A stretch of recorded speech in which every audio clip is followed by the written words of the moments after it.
मैंने चींटियों के जिंदा रहने के लिए अजीबोगरीब हरकतें करने वाली बहुत वीडियोस देखी हैं। जैसे इस वीडियो में उन्होंने बाढ़ से बचने के लिए अपने शरीर की नाव बनाई, या इस वीडियो में उन्होंने वास्प के छत्ते पर हमला करने के लिए अपने शरीर से लटकता हुआ एक पुल बनाया। तो मैं सोच रहा था अगर मैं अपनी 1000 चींटियों को ऑब्स्टेकल कोर्सेज में डाल दूं तो क्या वो इसे पूरा करने के लिए इसी तरह की चीजें करेंगी, या क्या फिर मेरी चींटियां इतनी समझदार नहीं है। खैर, मैंने अभी अभी पुराने चींटियों के छत्तों से 1000 चींटियों को इकट्ठा करने में घंटों बिताए हैं, इसलिए मुझे लगता है कि इन चींटियों को उनकी पहली ऑब्स्टेकल रेस में उतारने का सही मौका है। पहला ऑब्स्टेकल ये है।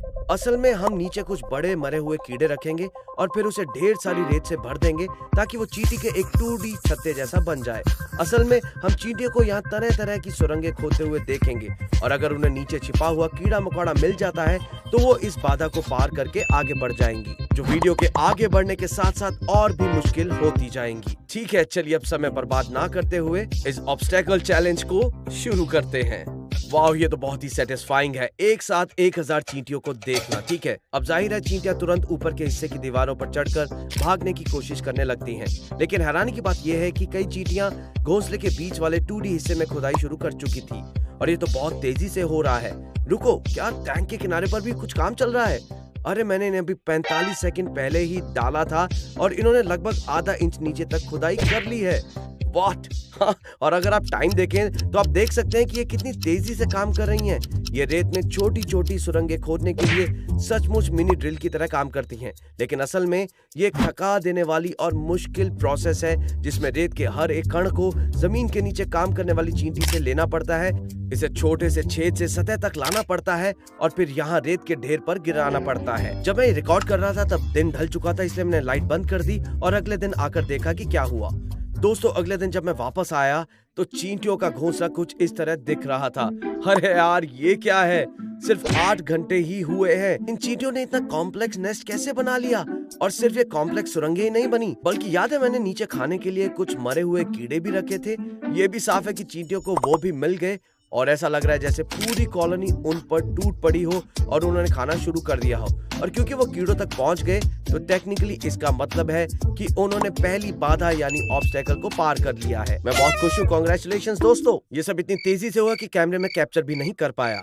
ओह, लेकिन चींटियों के सामने आने वाली अगली ऑब्स्टेकल कैमरे में जरूर कैद होगी, क्योंकि अगली ऑब्स्टेकल है टाइट रोप। जी हाँ, आपने बिल्कुल सही सुना। और अगर आप सोच रहे हैं कि ये क्या है तो दोस्तों वो ये है। जी हाँ, चींटियों को आग और लपटों से भरे गड्ढे के ऊपर इस बेहद पतली रस्सी पर चलना होगा। ओह, मुझे इसे बुझाना होगा। ओह हाँ हाँ हाँ, इसे बुझा दो। क्या तुम बाहर जाओगे? नहीं, मैं मजाक कर रहा हूँ। ये तो पागलपन होगा। ये सचमुच मेरे पालतू जानवर हैं, मैं ऐसा कभी नहीं करूंगा। लेकिन अगर चींटियां गिर गईं तो मैं उन्हें यहीं फंसा लूंगा। इसके लिए मैं इस गड्ढे की दीवारों पर फ्लू ऑन नाम का एक बेहद चिकना लिक्विड पदार्थ लगा दूंगा। आप इसे देख नहीं सकते क्योंकि ये इनविजिबल है, लेकिन ये बहुत स्लिपरी होता है और चींटियां इस पर चल नहीं पाएंगी। आप लोग अभी देखेंगे ये चैलेंज इतना दिलचस्प क्यों है। अगर आप चींटियों के 2D घोंसले को देखें तो आप देखोगे कि मैंने इस छोटे से छेद को पेपर टॉवल से बंद कर रखा है। और अगर आप ये भी देखना चाहते हैं कि मैंने ये कैसे किया तो यहाँ देखिए, मेरे पास एक ट्यूब है, यानी मैं इसे ऑब्स्टेकल से जोड़ सकता हूँ। तो चलिए इस ऑब्स्टेकल को शुरू करते हैं। कम ऑन चींटियों, आ जाओ, अंदर चलते हैं। ट्यूब लगाते ही चींटियों ने तुरंत उसे देख लिया और अंदर आने लगी। मतलब वहाँ हजारों चींटियां थी, आप उनसे एक पल के लिए भी बच नहीं सकते। तो यही इन ऑब्स्टेकल्स को मजेदार बनाता है, क्योंकि हमारी पहली चींटी को टाइट रोप ऑफ डूम तक पहुंचने में सिर्फ 10 सेकंड लगे। अब इस बाधा को पार करने के लिए चींटियों को बस अपने पैरों के इन टुकड़ों में से एक को वापस इस तंग रस्सी के पार ले जाना है, जो मुझे लगता है कि शायद नामुमकिन है, लेकिन देखते हैं वो क्या करती हैं। मैं झूठ नहीं बोलूंगा, चींटियों ने शुरुआत में कुछ खास अच्छा प्रदर्शन नहीं किया, क्योंकि हमारी पहली चींटी जो इस तंग रस्सी तक पहुंची वो वास्तव में इस पर चली ही नहीं। वो बस इस प्लेटफॉर्म के कोने पर इसके चारों ओर घूमती रही, जहां से वो फिसल गई। अरे यार, ये क्या हो रहा है? लेकिन हमारे पास 1000 चींटियां हैं, इसलिए मुझे उम्मीद थी कि इनमें से कम एक चींटी तो आखिरकार इस टाइट रोप पर कदम रखेगी। लेकिन जैसे ही ढेर सारी चींटियां इस कमरे में आने लगी, हाँ, उन सभी ने लगभग एक ही काम किया और फिर गड्ढे चींटियों से पूरी तरह भर गए। अरे चींटियों, तुम ये क्या कर रही हो?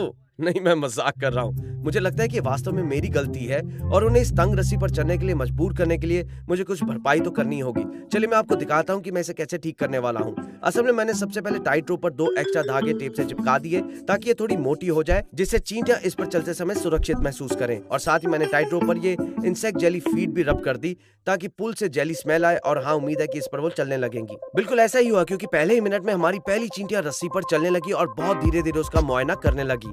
लेकिन समय के साथ और भी चींटियां उस पर चलने लगी और ये काफी मजेदार था क्योंकि कभी कभी चींटियां सचमुच एक दूसरे के पैरों से लटक जाती थी क्योंकि एक ही समय में रस्सी पर बहुत सारी चींटियां हो जाती थी। अरे ये चींटियां अपने दोस्तों को बचाने में बिल्कुल भी अच्छी नहीं है, लेकिन हमारी पहली बहादुर चींटी को इस रस्सी के अंत तक पहुंचने में ज्यादा समय नहीं लगा। ये तो चैलेंज का आधा हिस्सा भी नहीं था क्योंकि अगर आपको याद हो तो चींटियों को इन कीड़ों के पैरों में से एक को उठाकर रस्सी के उस पार वापस लाना था और ये चींटी इसमें जरा भी दिलचस्पी नहीं दिखा रही थी क्योंकि वो बाकियों को पूरी तरह से इग्नोर कर रही थी। इसलिए मैं तब तक इंतजार करता रहा जब तक कुछ और चींटियां रस्सी पार करके किनारे तक नहीं पहुंच गई। और हैरानी की बात यह है कि उनमें से एक चींटी को पैरों में दिलचस्पी आई क्योंकि वो उनमें से एक के पास गई और उसे काटने लगी। लेकिन अगर आपको समझ नहीं आए तो इसका कारण ये है कि ये पैर इस मजबूत चींटी के लिए अकेले उठाने के लिए बहुत बड़ा है। इतनी सारी चींटियां इस तरफ आ गई, फिर भी उनमें से कोई भी इस बेचारी वर्कर आंट की मदद करने नहीं आई। लेकिन इस वर्कर आंट का एक मिशन था, वो जानती थी कि उसे एक टांग वापस कॉलोनी में ले जानी है। तो उसने क्या किया कि वो एक छोटे से इंसेक्ट की टांग के पास गई जिसे वो खुद उठा सकती थी और उसने उसे उठाया और चलना शुरू कर दिया। हाँ, ये बहुत कारगर तो नहीं था, लेकिन थियोरेटिकली अगर वो सही चाल चलती तो पूरी कॉलोनी के लिए इस बाधा को पार कर सकती थी। और उसने सही चाल चली, क्योंकि मैं मजाक नहीं कर रहा। वो सीधे रस्सी पर चलने लगी और वो बाल बाल बची, लेकिन गिरते गिरते बचते हुए उसने उसे पार कर ही लिया। और फिर चींटी सचमुच अपने मुंह में कीड़े का पैर दबाकर रस्सी पर चलने लगी। ओह गॉड दोस्तों, ये तो सच में बहुत ही अजीब है। मैं तुम्हें बैक कर रहा हूँ मेरे दोस्त, मतलब अभी तुम्हें बहुत लंबा सफर तय करना है। लेकिन दोस्तों, चींटियों की हालत अब तक बहुत खराब थी। आपने देखा होगा कि कितनी सारी चींटियां खाई में गिर गईं। ये तो सच में जानलेवा है। जी हाँ, 1000 चींटियों में से किसी ने भी इसकी मदद नहीं की। ये तो बिल्कुल अकेली ही पड़ गई और इसलिए ये आगे बढ़ती रही, रास्ते में आने वाली किसी भी चींटी को पूरी तरह इग्नोर करते हुए। और ये चींटी रस्सी के बिल्कुल आखिर तक पहुंच गई, जहां से चलकर उसने प्लेटफॉर्म पर पहुंचकर ऑब्स्टेकल पार कर ली। यार, ये चींटी तो कमाल की है। सच में मुझे इसका नाम रखना पड़ेगा। मुझे लगता है मैं इसका नाम एंटनी रखूंगा। और शायद हम एंटनी को फिर कभी नहीं ढूंढ पाएंगे क्योंकि सारी चींटियां एक जैसी ही दिखती हैं। लेकिन सच में सबने कमेंट्स में एंटनी के लिए खूब तारीफ की। ये तो कमाल हुआ क्योंकि इन चींटियों ने ऑब्स्टेकल पार कर ली, इसलिए मैं इन्हें इनाम के तौर पर कीड़े के पैर दूंगा। थैंक यू एंटनी, उम्मीद है तुम सबको ये अच्छा लगेगा। तो मैंने जल्दी से सारे फॉलन सोल्जर्स को वापस 2D एंट नेस्ट में रख दिया। खैर, अब ये कॉलोनी अपनी तीसरी चुनौती के लिए तैयार है और ओ माय गॉड, मैं इसके लिए बहुत एक्साइटेड हूँ क्योंकि दोस्तों, अब इन चींटियों को एक तिजोरी तोड़नी होगी। जी हाँ, बिल्कुल डकैती की तरह। जी आपने सही सुना, एक तिजोरी। इस चुनौती के लिए मैंने कागज से एक नकली बैंक तिजोरी बनाई जिसे चींटियां शायद तोड़ सकेंगी। आप देख सकते हैं, काफी अच्छी है, बिल्कुल असली तिजोरी जैसी। और वैसे भी ये बढ़िया है क्योंकि इसका दरवाजा खुलता है, इसलिए मैं इस तिजोरी को ढेर सारे बीजों से भर सकता हूँ। आप देख ही सकते हैं कि मैंने इसमें बहुत सारे सीड्स डाल दिए हैं क्योंकि ऐसा लगता है कि बीज इस प्रजाति की चींटियों का पसंदीदा भोजन है, इसलिए वो इस पर टूट पड़ेंगी। दोस्तों, मेरे पास ये हॉट ग्लू गन है जिसे मैं इस तिजोरी के दरवाजे को अच्छी तरह से बंद कर सकूं। मुझे सच में इसे चैलेंजिंग बनाना है, तो चलिए मैं यहाँ थोड़ी ग्लू लगा देता हूँ। और हाँ, बिल्कुल ऐसे ही। ठीक है, अब तिजोरी पूरी तरह से ग्लू से बंद हो गई है। तो चलिए देखते हैं कि क्या ये चींटियां सच में इसमें से बीज निकाल पाती हैं। ये देखना बहुत दिलचस्प होगा। तो हाँ, मैंने इसे अंदर रखा और आप देख सकते हैं कि 1000 चींटियों का झुंड तुरंत इस पर चढ़ने लगा। खासकर जब चींटियों के झुंड के घोंसले में कुछ खास रखा जाता है तो उन्हें ये इंश्योर करना होता है कि वहाँ कोई खतरा तो नहीं है। और मुझे लगता है इससे उन्हें तुरंत पता चल गया कि यहाँ कोई खतरा नहीं है क्योंकि उनमें से कोई भी इसे काट नहीं रहा था। और असल में उनमें से कई तो बस एनक्लोजर से निकलने के मौके का फायदा उठा रहे थे। लेकिन ये ठीक नहीं है। लेकिन हाँ, तिजोरी अभी पूरी तरह से बंद है और मुझे नहीं लगता कि चींटियों को पता भी था कि इसके अंदर बीज है, इसलिए सच कहूँ तो कुछ खास नहीं हुआ। ठीक है, ये प्लान के अकॉर्डिंगली बिल्कुल नहीं हो रहा। मैं बस डिब्बे को लेकर इसमें रख देता हूँ। ओके, मैंने किसी चींटी को कुचल तो नहीं दिया। ठीक है, और फिर मैं गिरी हुई सभी चींटियों को उठा लेता हूँ। तो हाँ, मैं इन सभी गिरी हुई चींटियों को वापस घोंसले में डाल रहा हूँ। खैर, वो तरीका उतना कारगर नहीं रहा, पर मुझे पहले से ही पता था कि वो कारगर नहीं होगा, इसलिए मैंने ये तरीका सोचा। देखिए, इसमें 1 कप पानी और 1 बड़ा कप चीनी है जिसे मैं पानी में डालूंगा। फिर मैं पानी और चीनी को मिलाकर चीनी का एक पानी मिलाऊंगा जिसकी गंध और स्वाद चींटियों को बहुत पसंद होती है। और इस ब्रश का इस्तेमाल करके मैं उसमें रंग भरूंगा और फिर उससे अपनी तिजोरी को रंग दूंगा।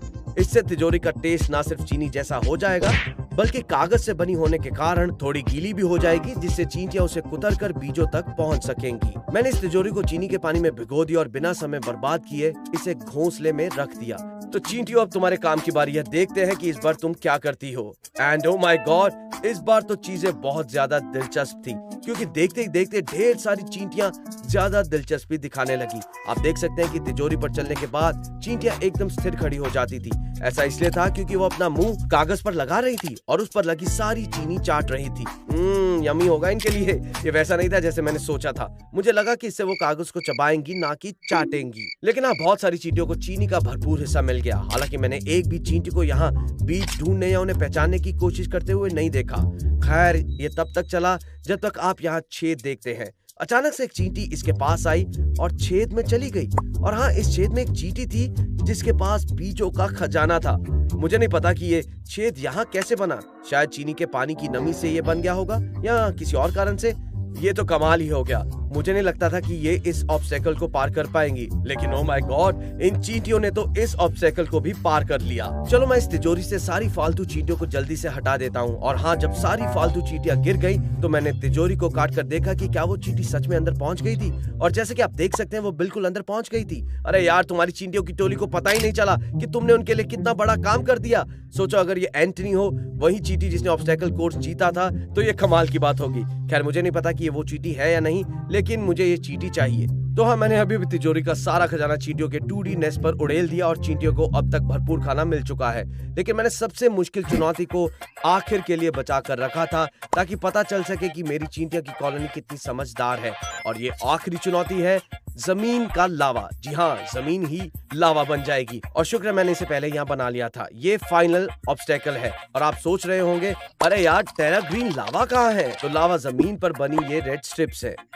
सो दोस्तों, ये टेप के टुकड़े बहुत ही चिपचिपे हैं और अगर चींटियां इन पर चलने की कोशिश करेंगी तो जाहिर है वो इससे चिपक जाएंगी। तो अगर चींटियों को उन स्ट्रॉबेरी तक पहुंचना है जो मैंने ऑब्स्टेकल के आखिर में रखी हैं, तो उन्हें मेरे दिए गए 3 टूल्स में से किसी एक का इस्तेमाल करके ये पता लगाना होगा कि वो इस लावा को कैसे पार कर सकती हैं, या शायद वो अपने शरीर से कोई अजीब सा पुल बना ले, कौन जानता है। खैर, मैं ये पक्का करना चाहता था कि ज्यादा चींटियां पार्टिसिपेट करें, इसलिए मैंने पिछले कुछ घंटे चींटियों के घोंसले से एक एक करके उन्हें उठाकर इस डिब्बे में रखने में बिताए, या कम से कम जितनी हो सके मैंने किया। बाकी चींटियां नीचे रखी हैं ताकि उन्हें आसानी से लाया जा सके, ठीक कुछ इस तरह से। लेकिन इन सबको शामिल करने से पहले मैं आप सबको बताना चाहता हूँ कि टेरा ग्री का सामान वाकई बहुत बढ़िया है। मुझे पता है, मैं हमेशा यही कहता हूँ, लेकिन सच में हमारे पास बहुत ही प्यारे जानवरों की प्लशीज है।